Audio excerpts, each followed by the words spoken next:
record a 40-minute podcast and it just is garbage, isn't it? Hi, and welcome back to Guffs Weekly Podcast. I'm Javen. And I'm Guff. Today we're going to talk about something fun. What are we talking about? We're talking about the recent release of Planescape for Dungeons and Dragons. Oh boy, I have not read anything on that. You did prep Eddie all for that? Nothing. No, I wasn't aware that we were doing that. What do you? We said 2 weeks ago we were going to do it. Well, I mean, 2 weeks ago, a lot of stuff happened in 2 weeks. Well, You were gone for 2 weeks. so we're talking about this, or I mean, you can talk about it. Let's talk about it. I'm interested. all right, let's go. I mean, fifth. We're talking about fifth at D&D, right? Yeah, Yeah. Well, 5th edition Dungeons and Dragons. can't be too much involved that I don't know something about. All right, let's go. Planescape: Adventures in the Multiverse, recently released for 5th edition Dungeons and Dragons. What is Adventures? Well, actually, why don't you take it? What is Adventures of Planescape? Perfect. The official definition. Is that where you have like 3D chess where you play in 3 different layers? Yeah, basically. Okay. Is an adventure setting spanning the infinite realities Gotcha. of the world's greatest role-playing game. That's their definition. Yeah. Well, I mean, they're not far off. Yeah. I mean, there really aren't too many role-playing games better than overall, Yeah. but there's definitely some that do better at certain things than that one. But But anyway, we've talked about that Yeah. plenty of times. So the core, I don't have the physical books yet. right? Why Why is that? Yeah, I wonder. I do have the PDF though, and from my understanding, or not the PDF, but the D&D Beyond, we have it on that, and so I've read through it a fair amount. Right. It seems like it's following the same release format as what they did with Spelljammer, Right. where it's a book about rules, Right. so the rules of the setting, what's different, classes, stuff like that. Right. There is a book about a bestiary, Yep. basically. So all of that fun stuff. And it does touch on like some major NPCs as well in that. And then it comes with an adventure. And from my understanding, the adventure, I don't want to spoil too much, Okay. but Let's do it anyway. more or less, they haven't reset the Planescape timeline. And it kind of looks like they're continuing off of what was already built there. Okay. So that's kind of cool. So based off of this first edition, Second edition. second edition. Sorry. Yep. So Planescape was only ever released for second edition. Right. Okay. Yeah. And it's one of the most like diehard. It has one of the most diehard fan Right. bases. I'm an inoculated member of that fan base, so Right. I understand. What is so yeah? It released in a 3-box set, and I think it's like $59.99 US. Yeah, that could be. I don't. It's something like that. Yeah, it'll probably be $59.99. So it might be 10 or 20 more depending upon. I don't know what they did for the Spelljammer, but I think Spelljammer was 59 too. yeah. So let me ask you, what do you know about Planescape? Well, I know a little bit. I know there's a town named Sigil. Yep. Right. That basically is the center point, if there was a center to the universe. That would be the center, and then from there you have access through magic doors to pretty much go anywhere. Okay. And so for me, Planescape back in at least second ed was always something that we explored when we were. You don't have to wait until you're high level, but we always did, because that way if you open the wrong door, you didn't just immediately die. Well, I mean, you still could, because if you went into the elements of plane of fire, you just could. With no way to survive. Yeah, you just die. You just die. Exactly. So that to me, that's what it is. It's just it's a good place. It's actually a really good place to, in my personal opinion, to focus a campaign, because you can come and go, and you can go anywhere Mm-hmm. in the multiverse. Yeah. I mean, you literally anywhere. You don't have any restrictions because there's always a door for something somewhere. So let's get a little nitty gritty with how that do, if you will, how Okay, that works. let's do that. So what we're talking about here is there's a donut shaped city, and it's called a donut because it's literally a donut. Right. Like, well, not a eat it donut. It's a torus is the shape, and it's just a giant tube that connects to itself. Right. So it's a ring, and there's no way to get inside the city from the outer edge of the ring. You have to portal or well, you can't teleport technically. You have to take a portal. Right. And then when you get to the inside of the city, there's artificial light in there, and basically the city is built on this inner ring, and it's a massive metropolis. Buildings come and go. Property's fairly expensive there, Right. from my understanding, and when we played and stuff. Um, and then it's run by a lady called the Lady of Pain. There you go. Well, not necessarily a lady, but a figure known as the Lady of Pain, and that's just what she's called. And she's kind of like the judge, jury, executioner, governor, lord of Sigil. Sigil. Yeah. Um, and before you correct us, yes, the actual word is sigil, Right. but all of the native denizens call it sigil. And Right. you could tell when someone hasn't played a lot of Planescape or is whatever because they say sigil. Guess I would have never thought of that. Yeah. It's been Sigil in my mind for so long. Yeah. So Right. the idea of where sigil sits is there's kind of there's a place called the Outlands, and it used to be called the Plane of Concordant Crossroads in first edition in the Manual of the Planes, Okay. or the Concordant Crossroads, I think is what it was called. And basically, it's this place that doesn't really exist on a prime material plane or in the ethereal. Maybe it's in the astral, but like that's kind of unclear Right. still because it doesn't have astral rules that apply to it, but you can get there through the astral. It's the whole traveling between the planes can get very convoluted. Right. But the book does a fairly decent job of explaining kind of how it works. How you go from The fifth ed book. the We're the going the the backwards. the Planescape setting. The new The version. new, the new version. Okay. The old versions, they explained it well, but it was very lengthy and very Right. That's what I was just making sure we didn't go backwards and yeah. okay. Yeah, I'm trying to stick mostly with the fifth. I'm trying not to push my old knowledge into this. Right. So the book comes with a bunch of backgrounds, feats, um, new magic stuff because when you're in the different planes of existence, magic typically functions different. Right. Like in certain places, like in the lawful neutral plane, divination magic just doesn't work. Right. Just doesn't work because it's law, structure, order. There is no Right. ability to change or do anything like that. Right.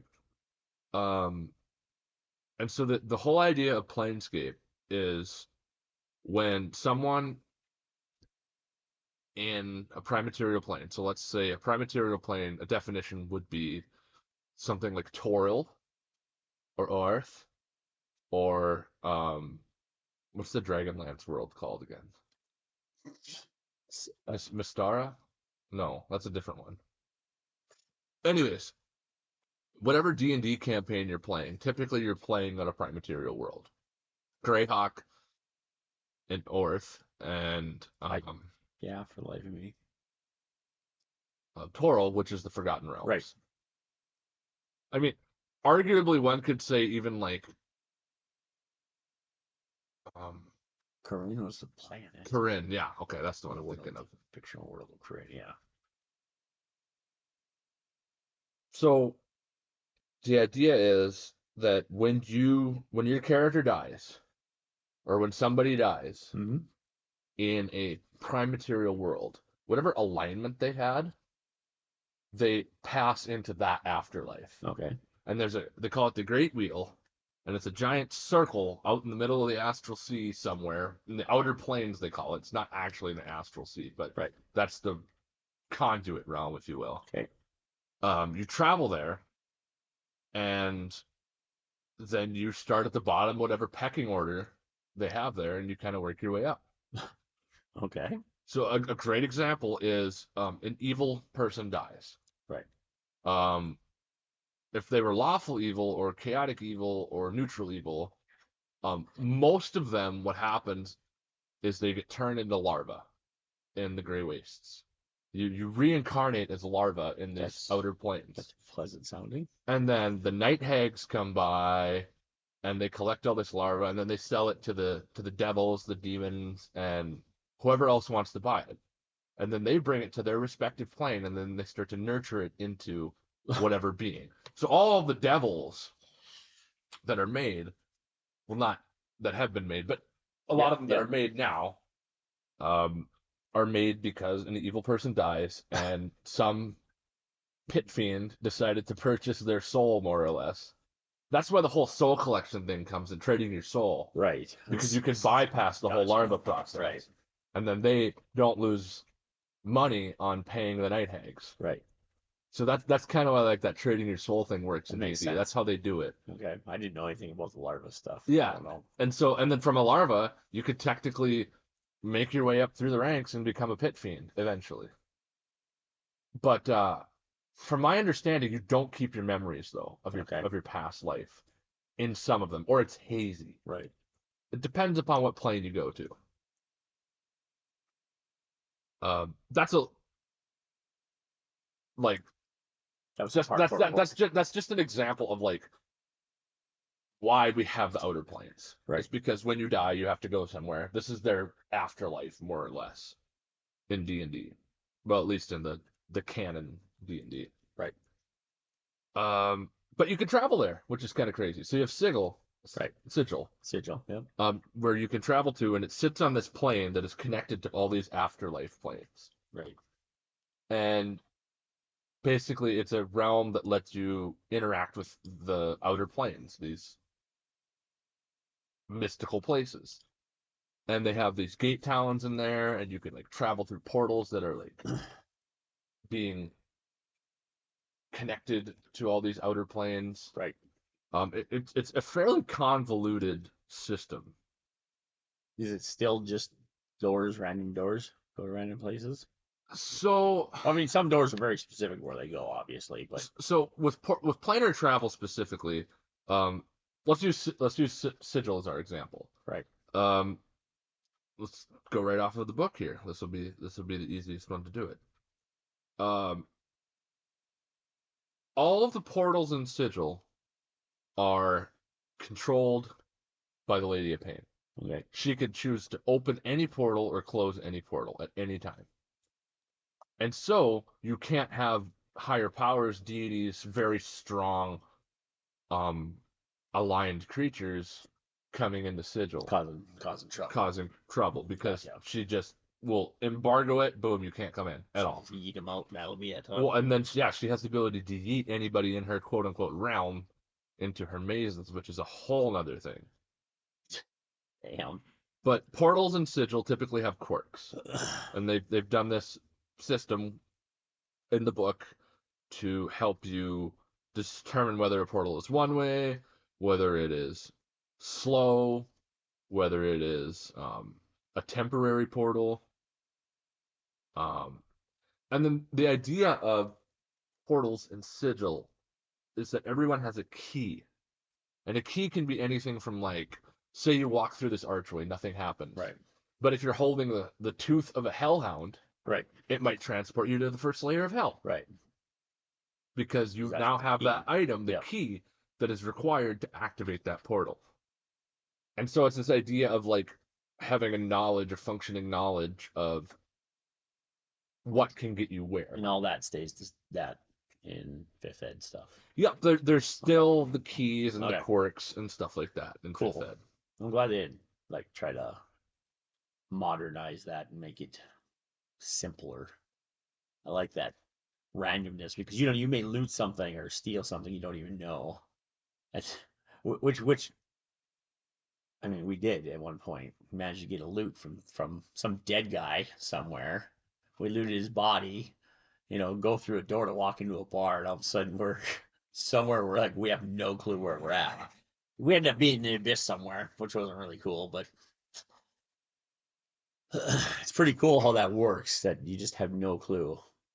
I like it a lot. I'm glad they didn't change that too much. Yeah, and it makes it spooky sometimes Yeah, because you're gonna hide in the trash can. Well, if you're holding the key and that's the right. portal, well, you're gone. Yeah, you're just And it eating might that be a trash one-way can. portal, and Right. you're screwed. Might be Oscar the Grouch hanging out Sesame Street. Yeah. But back into Sigil. So the portals are fairly straightforward, and they've kind of condensed stuff down a little bit. And the thing about these Planescape is it puts a lot of control with the DM. Right. There's not a lot of like this is this. Right. There's not a lot of hard defined rules Right. as to what portal goes where or where they even are. Right. And so it's up to the DM. This is a very um, DM intensive setting. Right. There's a lot of work to do to make adventures and stuff like that. The framework is infinite, and there is a lot of good framework for traveling to different planes of existence and stuff that happening in Sigil. Right. Um, but it does require a bit of work if you want to like add it to your homebrew campaign or something like that. Um, but typically, the adventures do a good job of giving you multiple ways to get to whatever starting point you want to do. Right. Much like the Curse of Strahd Yeah. had rules for people that were from Ravenloft, people that were coming to Ravenloft, Right. people that were not, people that could just travel over land to Ravenloft. There's a lot of different Yep. Yeah, it's a little subdomain inside of hooks. Yeah, there's yep. a lot of different hooks to get your players into Sigil and into planar travel if you want to do that sort of thing. The other big thing about Sigil and the Planescape setting is specifically within Sigil, there are factions, and they're more or less glorified gangs. Right. And each one of them has an alignment that they're tied to, Okay. and they have their own agenda, and they have their own quirks, their own weird things, and then a lot of them have their own functionality within Sigil too. A good example is the Harmonium. Um, so the Harmonium is like their members. They're kind of the peacekeepers, more or Okay. less. They're almost the police force, but they're kind of also have some crossover with another faction. But they patrol, they keep records of arrests. Um, they're the they're the guys that go out and arrest people and basically do the policing. Yep. And then they're part of a trinity of factions that handle the whole justice system Right. Yeah. in Sigil. Yeah. It says they're the hard hit. They're the peace and stability can only be established under one rule. That's their belief. Yeah. They kind of got that peacemaker vibe from. Well, that's actually not quite true. That's more like the Mercy Killers. But their epithet, so what they're commonly called, is the Hardheads. Yep. Another faction that's kind of interesting is the Society of Sensation. I'm just going to cover a couple factions to Yep. give you an idea of like how widely different they can be. So their factal is, oh, they have factals as well, which are these faction leaders. Okay. They have an aligned plane, so they're aligned to a specific alignment.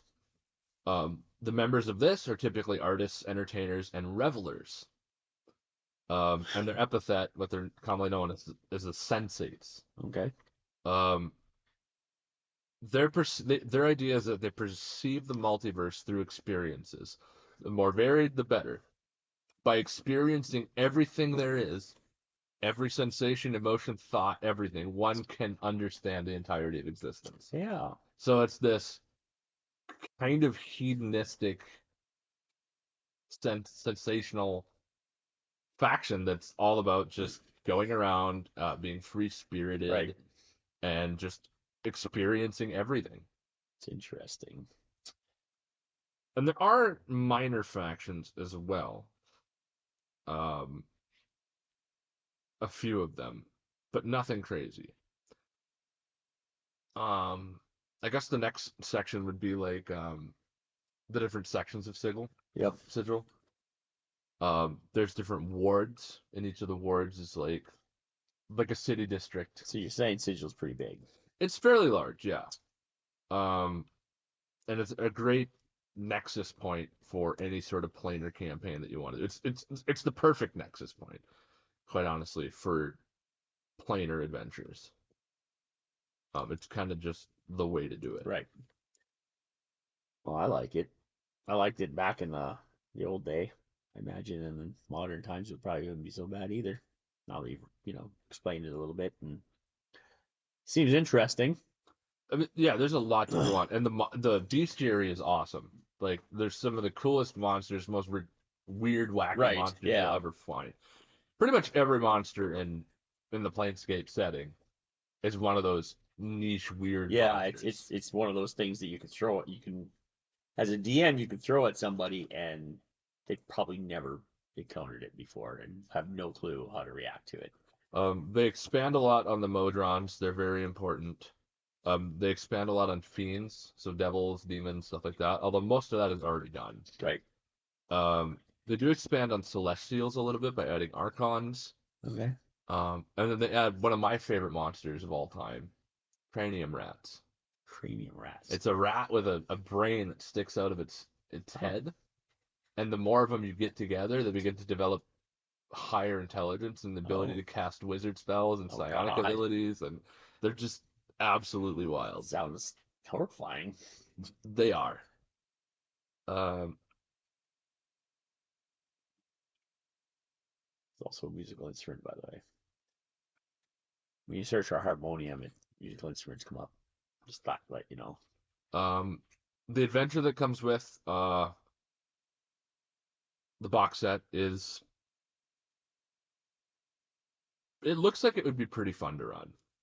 It looks like it would be pretty fun to play. Right. It's third level,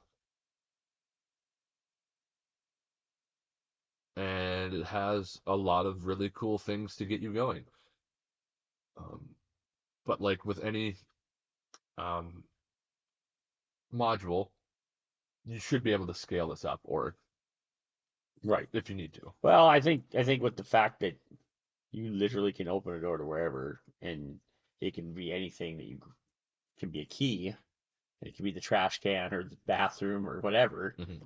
I think that you have a lot to play with there, and I think people who haven't played in Planescape before, that could be a good way to give your players something new and something completely unexpected.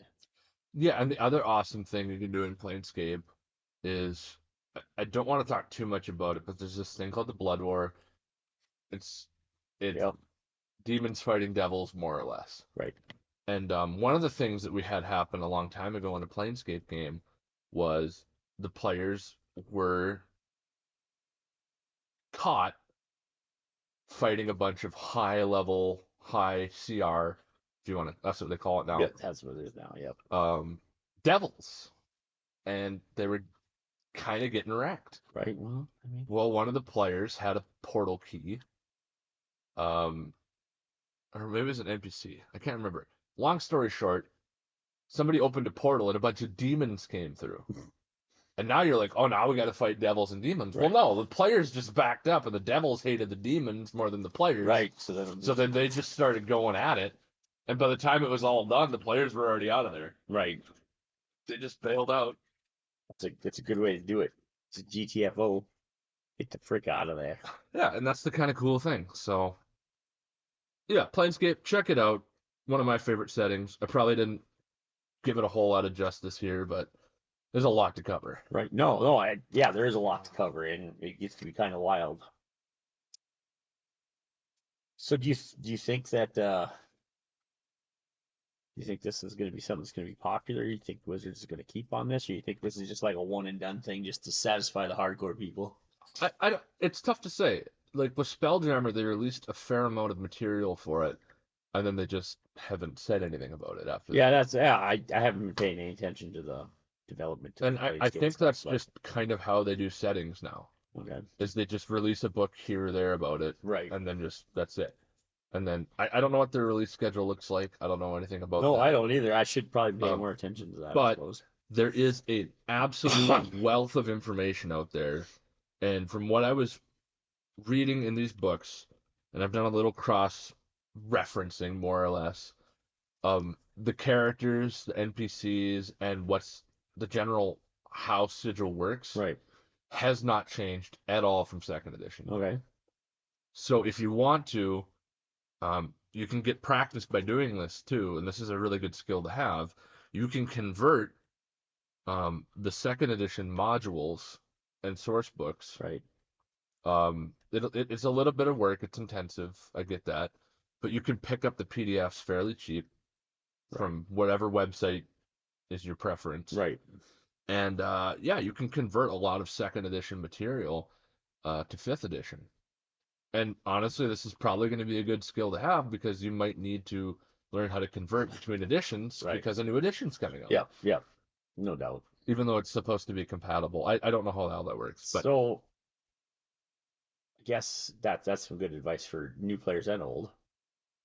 What would be where would you recommend someone starts if they just picked up fifth ed and thought, hey, they want to start Planescape?